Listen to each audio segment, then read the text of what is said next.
Oh, what is up, everybody? How are you guys doing tonight on a wonderful Tuesday? Welcome, welcome. So many amazing people already in the stream. Might I add? Yeah, seriously, I'm surprised. I saw Jenna. I saw Fluffpuff. I saw a ton of people like Levi, Dayreen, Phantom. How's everybody doing tonight? Roy Boy, of course. Orange Porange. What is up? But yeah, guys, welcome, welcome, welcome. I hope everybody's doing good. I'm in a good mood. I got a shipping confirmation on that second capture card coming. So hopefully that'll be here by the end of the week, which is insane. This is the fastest they've ever shipped one to me. So I don't know what's going on. Maybe business is slow at Katsukitty, but either way, it's good for us. It means a new capture card pretty soon. So that's very cool. I ate dinner just like 10 minutes ago. So yeah, I'm feeling good. I'm feeling ready. I can wear t-shirts again because you guys know all about my secret tattoo now. So yeah, life's good. I hope life's good for you guys out there as well. Hopefully we catch that beautiful golden Drampa today. That'd be very, very cool. But either way, the only way we can is to get into it. So that's what we are going to do. But yeah, if you guys remember, last time we left off, we harvest skill swap with a Lepiberry Drampa. So it's just calling infinitely. I literally just toggled the switch. And my 2DS has just been sitting idle in sleep mode since then, as per your guys' recommendation. Again, thank you for the tips on that. That really helps. But yeah, so we can literally get right into it, which is exciting. So hopefully that means we'll get more encounters, and therefore our odds go up. Also, we are officially in, like, the best possible odds right now. I think it's, like, 1 in 296 or 86 or something. So those are the best possible odds for basically any shiny hunting that's not wormhole oriented in these games. So that's pretty cool. But anyway, hopefully it works out for us. How far are we going for Drampa today? Today I'd like to get to 150. I would like to get to 150. I think it's possible. Last time we did 40 on Sunday, and that was with me having to learn kind of some ropes and whatnot. So if all goes according to plan, I think we can knock out 50 more Drampa tonight. It'll probably take us 2, maybe 3 hours, but I think we can do it. So I want to get to 150. I want to try to start doing these in increments of 50. That's still pretty small, but of course, it takes quite a long time to even get 40, so we'll see. We'll see how it goes, but that is kind of my goal. I'm in a great mood tonight, so I'm excited. I'm excited for this stream, guys. And there it is, see? It's harvesting that Lepiberry, and it's calling as well. Hello, Raiders! Oh, there's a raid! Oh my god, is it Mindless Enigma? I see some people talking about a raid and Mindless Enigma. Thank you so much, Mindless Enigma, for the raid. I apologize. I was doing my little Stanny spiel. Thank you all to every raider out there, and of course, Mindless Enigma. You are awesome. You know I appreciate you. You're just amazing. And yo, Wolfger, what is up? How's it going? There's a raid already. I know, it's crazy. And a Drampa already. Go figure. You guys brought the luck, I hope. But no, seriously. I hope your stream went awesome, Mindless, and I hope everything is good. And again, thank you so much for the raid. I really do appreciate that, especially we're just getting started. Like, this is crazy. Thank you. No problems, man. Thank you. Thank you. Welcome to the stream. Exactly, Levi. I got other people here for you, and if you see that, you jumped from where you started to now. I brought them here. I told Mindless about you because you just got on. Oh, well, that's... Thank you, Angela. I appreciate that as well. That's really, really kind of you, Angela. So fast. So fast and so clean. Yeah, thank you so much. Seriously. That's really, really awesome of you. My mind is an enigma, trapped in a riddle, wrapped in a quandary. Hey, Stan, which Ultra Beast has the best shiny? Honestly, I feel like it is Naganadel. It just looks so good. It looks so good, Naganadel. It's like, it looks like a wasp, but that's really cool to me. I don't know. That gets my vote, honestly. But if we're just talking purely from Sun and Moon, then I think I gotta give it to Xurkitree. I think it's pretty cool. I like the blue. I think the blue adds, like, gives it more personality. Guzzlord's is pretty great as well. Probably one of those three. Hi, hello, Shirt. What's up? My day's been terrible. What happened today, Supersonic? Pronounce my name. Try at least. Alan Dobia? I tried. I doubt that was good, but I tried. Hi, I'm Noon. What's your thoughts on a shiny Regigigas? I like it, but like it's not my favorite. But I do enjoy it. I do enjoy it for sure. So yeah. It's like, you know, 500 for me. It's like, it's not at the very top. Definitely not in the very bottom, though. It's a very, you know, average, I guess, in my mind. And that's just my opinion. Otto the Lizard says hi. Yogurt says hi as well. What's up, Otto and Yogurt? How's it going, guys? Hey, Stan. What's up, Dayreen? Welcome, welcome. A super blood moon is going to happen in 2 days. Yes, that's what I hear. I hear it's like isn't it a blue moon as well or something? It's really cool. Yo, what's up, Video Master Man? How's it going, Video Master? Hope you've been having a good week so far. Amanda Wheaton as well. Is it wrong that I didn't hunt Poipole because I like the purple better? No, not at all. In fact, like, when it comes to Poipole, the purple is definitely more expressive of not only its... Oh, thanks, man. Its alienness, but also it's way more expressive of its poison typing, which is really cool. Also, pretty hype moment. My brother just... I can't really show you guys because I don't want to give out my address and stuff, but my brother just... It's the capture card. The capture card arrived. Wow, that was... I'm not even kidding. I literally ordered it Saturday, and it's already here. So, you know, mind you, I'm going to have to, after the stream, I'm not going to unbox it again because there could be some sort of sensitive piece of information that has my address on it or something. So I'm very careful about that. I'm very, you know, mindful of that. But I'm going to open it after the stream, and I'll post pictures on Twitter or something, or Discord later. Yeah, that's really exciting. That's really awesome. I cannot believe how quick that was. I literally ordered it Saturday, like... It was late Saturday night as well, and, like, it's now Tuesday, and it came all the way from Japan. That is insane. Dual hunt right now. Yes. Yes, Mindless. That's what I gotta know. But it's good, because I actually do... I'm considering maybe dual hunting type null before we go for Stakataka. So now that I have that capture card, mind you, it'd take a little bit of, like, finessing, because... I haven't dual hunted in a very long time, as you guys know. And like even when we were going for Poipole, and my capture card broke shortly after that, we weren't even dual hunting then. So it's been a really long time. It's been at least since I think like October since we've dual hunted. And yeah, so and I gotta set up. It's very tricky to set up 2 Katsukity cards on a PC or a Mac. Probably a Mac would be even harder. But either way, it's very tricky. So. I gotta check it out. I might have to uninstall some old software to reinstall some new stuff, but it will hopefully get done. I'm hoping to have it all set up by this weekend. So yeah, that's really exciting. Yeah, because literally Neon gave me his Pokemon Moon cartridge, and we've actually already done like 200 or 300 type null, like soft resets since then, which is really cool. But then like we also now have type null available with the full shiny charm, even though apparently it doesn't matter on gift Pokemon, but still in Ultra Moon. So it's like, yeah, it just doubles our chances of hopefully getting one. So I'd like to do it that way because I think it could make the hunt not as long. You know what I mean? Just because like there is the odd possibility that like type null could potentially take like 8,000 resets or something, especially because again, gift Pokemon. So if we go over and get really unlucky, we'll feel it. Like it'll you know really suck. So yeah, that's why I'm kind of thinking if we did a double, it would hopefully alleviate some of that. But we'll see. And thank you, Alan. Thank you. Oh yeah, I guess the Katsukity software doesn't have an option for multiple cards. No, it does not, and it is, trust me, it is such a pain in the butt. I really did want to get a loopy one. I looked everywhere. I even talked to another YouTuber named Zephyr about it, and neither of us could find one. Like, there was one on eBay that was used, but it was like 800 bucks, and that was even before shipping.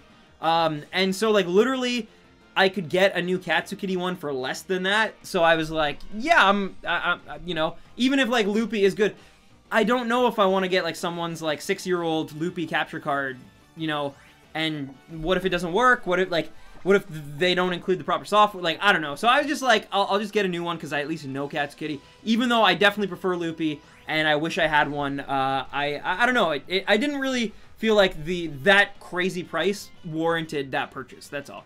A blue moon is when we get 2 full moons in 1 month. Oh, really? I actually never knew that. Man, I'm really bad. I used to be so into, like, the solar system and, like, planets and stuff. But yeah, lately, like, in a long time I haven't been. Stan, look at Sonic Chow's message. What did they say? I need to go clothes shopping soon. I've lost so much weight. All my clothes are so big on me now. Well, I mean, on one hand, like, that's, you know, that I guess that's a little bit of a silver lining, as long as you're healthily losing that weight and it's not due to stress or illness or something like that.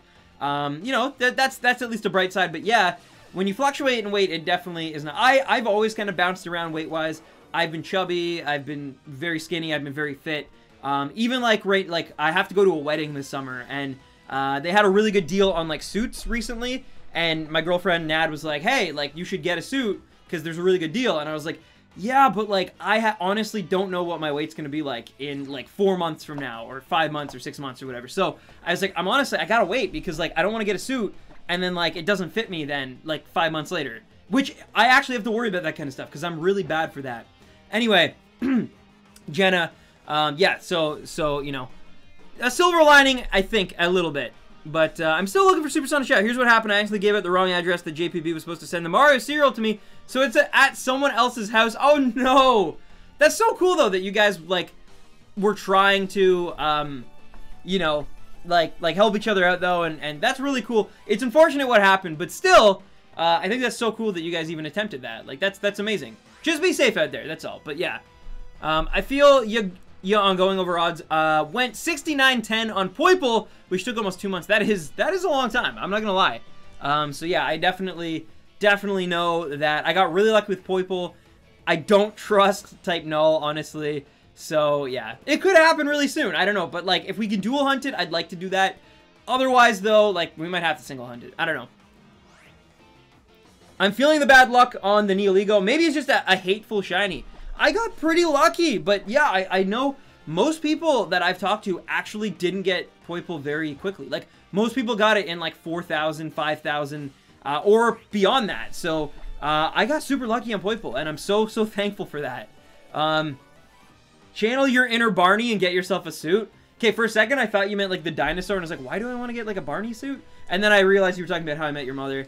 Yeah, I need to get a suit, like, legitimately, because Nad, it's her cousin getting married, and she's a bridesmaid, so, like, I would usually dress up regardless, but, like, I actually have to, like, get a more tailored suit, because I've kind of grown out of my old one. Like, for the longest time, I've worn my old one to weddings for, like, years now, same shoes, same suit, but finally, I'm, like, kind of more of an adult, and with her being in the wedding party, I am gonna be more on display, I guess, you know? So I gotta make her look good, and so, yeah. It's a long time coming. I got it last year. I was supposed to get one, and I managed to, like, weasel my way out of that. But yeah, this year I definitely have to get one. But like I said, I want to make sure that I know, like, if I might put on 20 pounds of fat, I might put on 20 pounds of muscle, I might just get super skinny. Like, I don't know. Like, my weight always fluctuates. I'm weird that way. It's not even my diet. It's just, I don't know. Anyway. Yo, Parker Alvarez, I love your stream, keep it up, and I hope that Diamond and Pearl get a remake soon. Don't we all, Parker? Don't we all? But no, seriously, thank you, Parker, for the donation. Parker Alvarez, hype. Thank you so much, my friend. I really do appreciate all the love, all the support. You are awesome.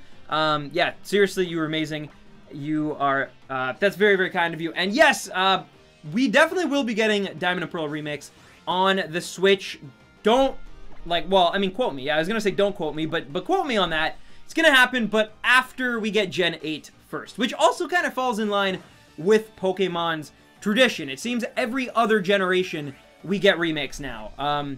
So, you know, we got, I mean, 3 and 4, and then obviously 4 and 2, or sorry, 3 and 1, and then 4 and 2, but then all of a sudden it was 6 and 3, and so I would assume it's gonna be 4 and 8. But we'll see, maybe they'll ruin the tradition, but I think it'll be 4 and 8, or 8 and 4, rather. But, yeah, I think it's coming. Thank you again for the donation. Parker, hype! And thank you. Yo, what's up, JPB and Bunny and Wildcat Corcepta? How's it going? Ooh, I didn't know about that. So happy it's getting a remake. Diamond and Pearl. Well, it's not confirmed. It's not confirmed. But just logic-wise, it makes a lot of sense. It never made sense to me when people were like, we want 3DS remakes of Diamond and Pearl. It's like, really? Like, you know that system can play Diamond and Pearl. Like, you don't really, it's not that much of a leap. Like, yeah, they're kind of in 3D, but like, but when they said the Switch and they were like, yeah, Pokemon's going over to the Switch, I was immediately like, well, now it makes sense. Now I get it, because the technology has leapt so much further that once they have the Gen 8 engine in place, remaking, you know, the Sinnoh region in the Gen 8 engine, which will be on the Switch. Super HD with lots of cutscenes. That's a dream made true. And God knows Pokemon Company is one of the few companies that have the money to take that kind of risk and create those kind of luxurious cutscenes. So yeah, I'm so excited. I'm so excited. It's, mark my words, probably 2020, 2021, we're going to get Diamond and Pearl Remix. Which is still a far way off, mind you. Actually, it's probably 2019, 2020. Probably 2020. I would put money on 2020 as the year we get Diamond and Pearl and Platinum Remix. So about almost 3 years, honestly, because it'll probably be November of 2020. Bro, so I've been trying for soft resetting for a shiny Mewtwo. It's been taking forever. How do you have the patience for shiny hunting? Honestly, I'm lucky because I'm able to stream it and have these conversations with amazing people like Parker, amazing people like Cheerleader Squid, Bunny, and Taco. What is up, Taco, by the way, dude? Welcome. But, yeah, it keeps me entertained. It keeps me, you know, active and constantly taking my mind off of it. And that's kind of my best advice is if you're going to do it, you should try to do something else. Like, don't focus on the shiny hunt. Like, focus on it when you start it, obviously, and come prepared for it. But definitely, like, I find the best thing is to kind of make it the secondary thing. Like, get in a rhythm and either watch, you know, like, I remember where I used to watch, like, back-to-back episodes of The Office or Parks and Recreation or something while I was shiny hunting.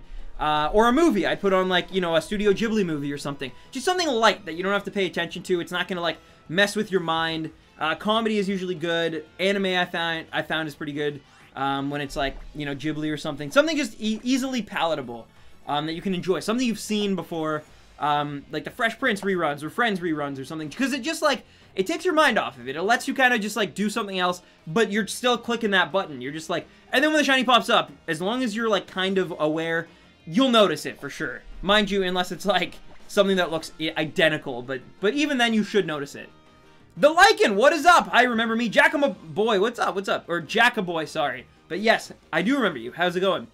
What was your fastest shiny hunt? We got a shiny Alolan Geodude in, I believe, 21 encounters, which is really crazy. That is pretty insane. That is, I think still, that is my quickest shiny. It was 21 encounters. Technically, I got a Psyduck in a on one horde. So that was pretty cool, but yeah.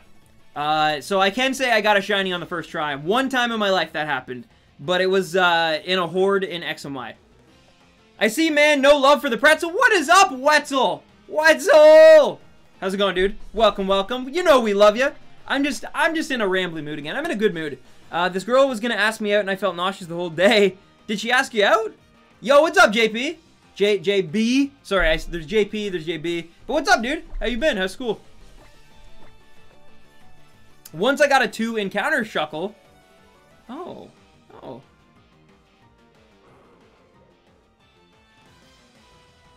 Oh, that's awesome. That's awesome, Bunny. Congratulations to both you and Jenna. Oh, sorry. You're talking about you and your sister. Well, congratulations to you and your sister. My fastest was a Delmise in 4 eggs. That is insane, like, and that is actually insane. A Delmise, too. Like, that's a really hard shiny to get. We both live in that introvert life. Hey. One day, you'll get to be an introvert. Maybe who finds a little extrovert, you know? I just got done with a basketball game and won the game, saw the big moon, and can't wait to see this awesome stream. Thank you so much. DBS is the best. But yeah, no, seriously, and congrats on winning your basketball game. That's awesome. Hey guys, sorry I'm late. My brother was having some relationship issues. Hey, no worries, Lionmark, no worries. Hey, a Drampa, you brought the Drampa with you. I love it. And it was a hidden ability Drampa. Beautiful. Even better.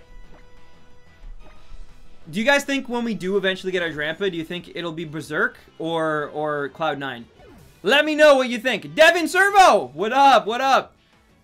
Also, Black Panther reactions, not quite reviews, but like social media embargo lifted yesterday.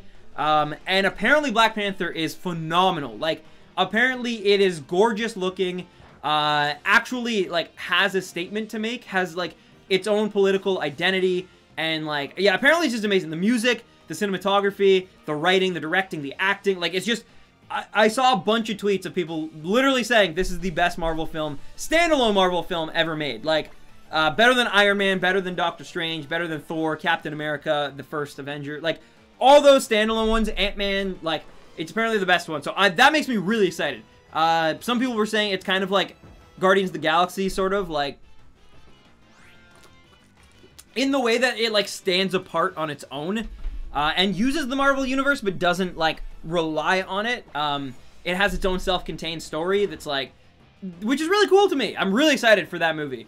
I'm really, really excited. And the new Ant-Man trailer dropped today as well, which is pretty cool. Are you playing Pokemon Sun? No, I'm playing Pokemon Ultra Moon. You actually cannot shiny hunt Drampa in Pokemon Sun unless you're breeding.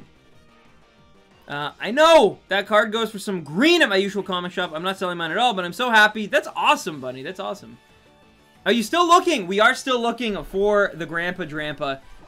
Because, yeah, I mean, 109 is still pretty low, unfortunately. I would say, I just hope we get this thing before 300. That's kind of my goal. I mean, if we got it today in 150, that'd be really awesome. But, yeah, I definitely, it takes a while. It doesn't call a lot. We've probably put over 10 hours into this hunt so far, and we've only gotten 110 encounters. So, yeah. Hello, do you remember me? Michael Ian. I will remember you. Yes, what's up, dude? And hey, you apparently brought a Drampa as well, and it was Cloud9 again. Nice. Michael. I like playing Pokemon Leaf Green. Leaf Green, I've actually never played Leaf Green, weirdly enough. I've played Fire Red. I own Fire Red, and I've played it. That was the version that I did my review of. But yeah. Yeah, I love the games, though. I haven't played Leaf Green, but I do love Fire Red, and obviously it's very, very similar to Fire Red, or Leaf Green. So I feel like I'm not missing a whole lot, you know? BRB, I'm going to clean my room and then relax covered in a blanket with a scented candle on. That sounds luxurious, my friend. Enjoy. That's what I'm doing, Stan. I'm breeding for Drampa in my Sun version. I got Spanish Drampa and a Japanese Ditto. Beautiful, beautiful. Yeah, that works. That is Masuda and a half. I actually bred a lot of Drampa as well, and yet I never got that beautiful shiny. That's strange if you remember me since this is my first stream with you. Oh, interesting. Well, I sang you a Sarah McLachlan song, so I guess I'll never forget you from now on. I can't wait for the next verses tonight by some of my fave YouTubers, Dobbs and Original 151. Yeah, Vinny is awesome, and yeah, that versus series is hype. Yeah. So Pokemon is for sure going to be on the Switch. Yes, yes, it has been confirmed. It's not even most likely. It's Game Freak literally has made multiple announcements now being like, yes. Like, people, it's weird. It's like, I don't get it, but like, yeah, they've confirmed it, I think now 3 times. But they've had to confirm it so many times because people are still like, oh, so like, what about the 3DS? And I'm like, no, like, we're not putting out any more core games on the 3DS. We're moving to the Switch. We've said that. And people, I guess like people really love the 3DS so much that they're just like not willing to like accept that they're just, you know, moving along so fast, it seems. But they are, yeah. Like, the next core Pokemon game, Gen 8, will be on the Nintendo Switch. It's confirmed. I don't know about, like, the Gen 4 remakes, but I highly suspect it. I would say it's a 95% chance that, like, a year after the Gen 8 games come out on the Switch, we will have Diamond and Pearl and Platinum remakes on the Nintendo Switch as well. A year or 2 later. It does not matter what happens in Black Panther, he will die in Infinity War. Uh-oh. I've only gotten 1 shiny from an egg, and I wasn't even trying for one. I just wanted a Pichu. I didn't even... What? That is awesome, cheerleader. Congrats. William Virgin, thank you for the sub, and welcome to the Stampede, my friend. Hope you're enjoying the stream so far. I'm sorry I'm late. Andy's, it's all good. It's all good. What's up, dude? Have you done a collaboration, thought of doing one with Vinny? I would always be down. I would always be down.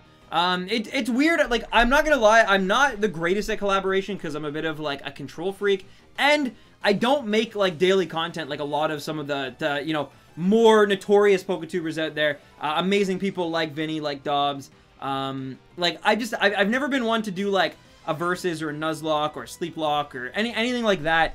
However, that doesn't mean I wouldn't be down for it. I definitely would be, but it'd have to be the right fit is, I guess, what I'm getting at. Like, I'm definitely somebody who, when it comes to collaborations, it needs to make sense. So, like, if I ever did another video on, like, DBZ or, you know, something specifically that I think would, like, really fit into like Vinny or someone else's like MO, then yes, very, very possible. Hey, another Drampa, nice. But it would have to make a lot of sense for me. Because like, basically, a long, long time ago, I did a collab with a good friend of mine named Roy Boy. And people were really mean to him on the collab. And I was like, man, like, he's just, you know, he's just being a good guy. And it really kind of, like, it put me off for a while. But I am trying to get more involved with the community this year especially. I'm trying to raid more. I'm trying, like, so I definitely, I'm not opposed to it for sure. I definitely would love to see something like that happen. It just, like I said, has to be the perfect fit. Finn Williams, thank you for the sub, and welcome to the Stampede. But yeah, I genuinely do believe this. I think Vinny is going to be massive on YouTube one day.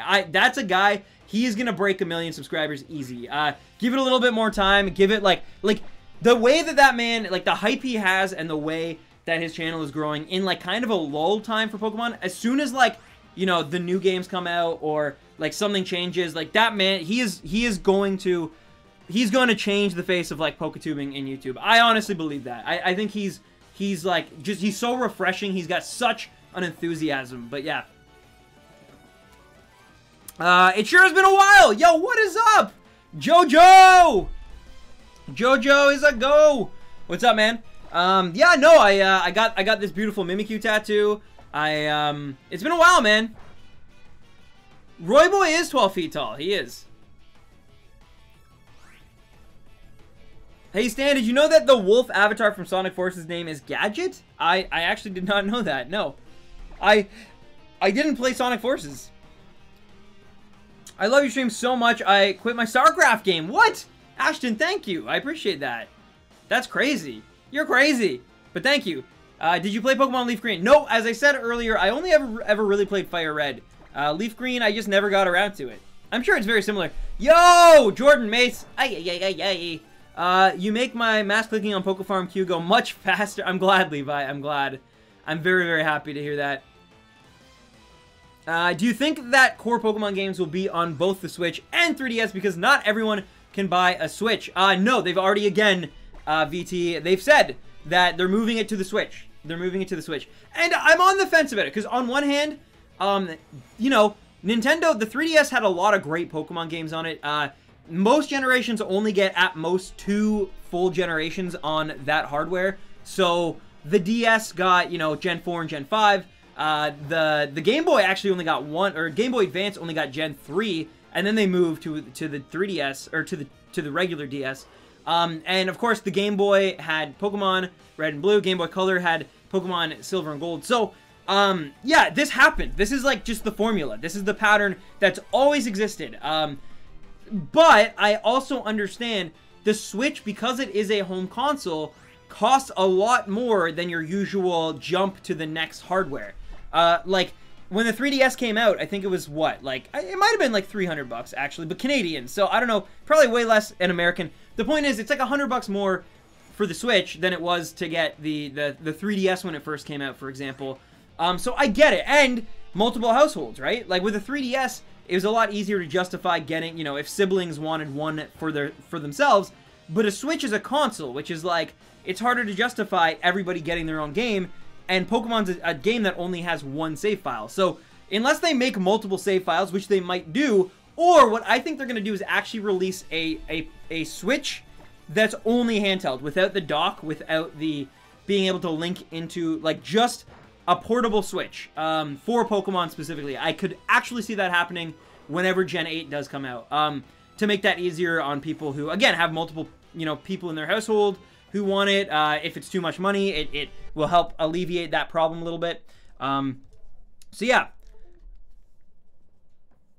Capture device is removed.